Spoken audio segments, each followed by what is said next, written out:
Breaking news చూస్తున్నాము. KCR the Ali Baba 40 దొంగల కుటుంబమని PCC chief Mahesh Kumar Goud అన్నారు. కాంగ్రెస్ కు కక్ష సాధింపు ఉంటే ఇప్పటికే అందరూ జైల్లో ఉండేవారని ఆయన తెలిపారు. ఇవాళ మీడియాతో మాట్లాడుతూ కాంగ్రెస్ ప్రభుత్వం తనను వ్యక్తిగతంగా ఇబ్బంది పెడుతోందని కేటీఆర్ అనటం హాస్యాస్పదమని అన్నారు. బీఆర్ఎస్ 10 ఏళ్ల కాలంలో ఎన్నో సిట్లు వేశారన్నారు. సిట్ల గురించి మాట్లాడే అర్హత కేటీఆర్ కు లేదన్నారు. 10 ఏళ్ల నుండి ఉన్న అధికారులే ఇప్పుడు కూడా ఉన్నారని, వాళ్ల పని వాళ్లు చేస్తున్నారని మహేష్ కుమార్ గౌడ్ అన్నారు. కేంద్ర మంత్రి కిషన్ రెడ్డికి కేసీఆర్ కు లోపాయికారి ఒప్పందం ఉందని ఆయన అన్నారు.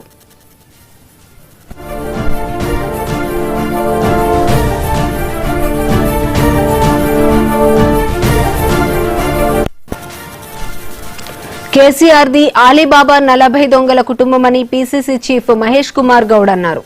కాంగ్రెస్ కక్ష సాధింపు ఉంటే ఇప్పటికైనా అందరూ జైల్లో ఉండేవారని ఆయన తెలిపారు.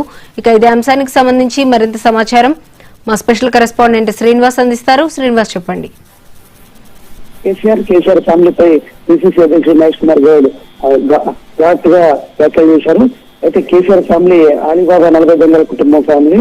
కేసీఆర్ కుటుంబం మొత్తం స్టూవర్ట్ పురం దొంగల కన్నా పెద్ద దొంగలంటూ కూడా ఆయన కామెంట్ చేశారు. అయితే ఫోన్ ట్యాపింగ్ కేసులో ఇప్పటికే ఇటు అధికార కాంగ్రెస్ పార్టీ, ప్రతిపక్ష బీఆర్ఎస్ పార్టీల మధ్య ఏదైతే రాజకీయం అనేది తారస్థాయికి చేరిన నేపథ్యంలో కూడా పరస్పర విమర్శలు అనేది ఇప్పుడు హాట్ టాపిక్ గా మారింది. ఈ నేపథ్యంలోనే కూడా పిసిసి అధ్యక్షుడు మహేష్ కుమార్ గౌడ్ మాట్లాడుతూ వ్యక్తిగత అంటే కేటీఆర్ తమ వ్యక్తిగత జీవితాన్ని కాంగ్రెస్ అపాస్పాలు చేస్తుందన్న వ్యాఖ్యలకు ఆయన మాట్లాడుతూ కేసీఆర్ చేయాల్సిన అవసరమే లేదు, ఎందుకంటే అదేళ్లలో ఏదైతే అధికారం ఉన్న అధికారులు ఇప్పుడు ఉన్నారు, పారదర్శకంగా దీనిపై ఫోన్ ట్యాపింగ్ పై విషయాన్ని జరిపిస్తున్నారు.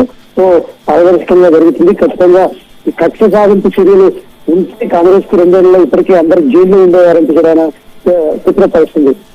ఏదైతే 10 ఏళ్ల కాలంలో నీళ్ళ దోపిడీ, భూమి దోపిడీ చేసిన బీఆర్ఎస్ అధికారంలో ఉన్నప్పుడే అనేది ఆయన స్పష్టం చేశారు. మరొకవైపు తనకు కూడా ఏదైతే నక్సలైట్ సానుభూతి పైదంటూ కూడా ఆ ఫోన్ ట్యాపింగ్ లో తన నెంబర్ పెట్టి ట్యాప్ చేయించారని అధికారులు నాకు చెప్తున్నారంటూ కూడా ఆయన చెప్పిన పరిస్థితి.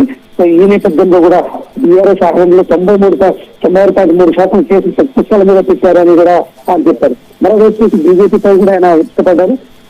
కిషన్ రెడ్డికి అదేవిధంగా కేసీఆర్ కు లోపాయికార ఒప్పందం ఉంది కాబట్టి దానిపై కూడా బీజేపీ మాట్లాడలేదంటూ కూడా ఆయన చెప్పిన పరిస్థితి. అయితే దేశ భద్రతకు ముఖ్యంగానే వివాదం కలిగిస్తేనే ఫోన్ ట్యాపింగ్ చేస్తారు అన్న దానికి మరి ఎందుకు అధికారుల ఫోన్లు, అదేవిధంగా భార్యాభర్తల మధ్య ఫోన్లని ఫోన్ ట్యాపింగ్ చేసి వాళ్ళ వ్యక్తిగత సంభాషణలు వాళ్ళ జీవితాలను నాశనం చేశారంటూ కూడా ప్రశ్నించారు. ఈ నేపథ్యంలో కూడా ఖచ్చితంగా దీనికి సంబంధించి ఫోన్ ట్యాపింగ్ వ్యవహారంలో ఎవరున్నా సరే విచారించి ఖచ్చితంగా దోషులు తేలితే శిక్ష పడడం ఖాయం అంటూ కూడా చెప్పిన పరిస్థితి. మరోవైపు హరీష్ రావుపై కూడా అదేవిధంగా స్పందించారు. హరీష్ రావుని కూడా ఇటీవల హరీష్ రావు కూడా సిట్టు విచారించి ఈ నేపథ్యంలో కూడా హరీష్ రావు కొన్ని కీలక వ్యాఖ్యలు చేసిన నేపథ్యంలో కూడా ఇటు హరీష్ రావు, కేసీఆర్ ఫ్యామిలీ, కేటీఆర్ పై కూడా కామెంట్ చేసే పరిస్థితి ఉంది.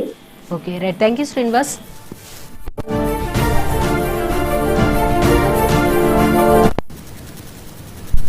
అమెరికా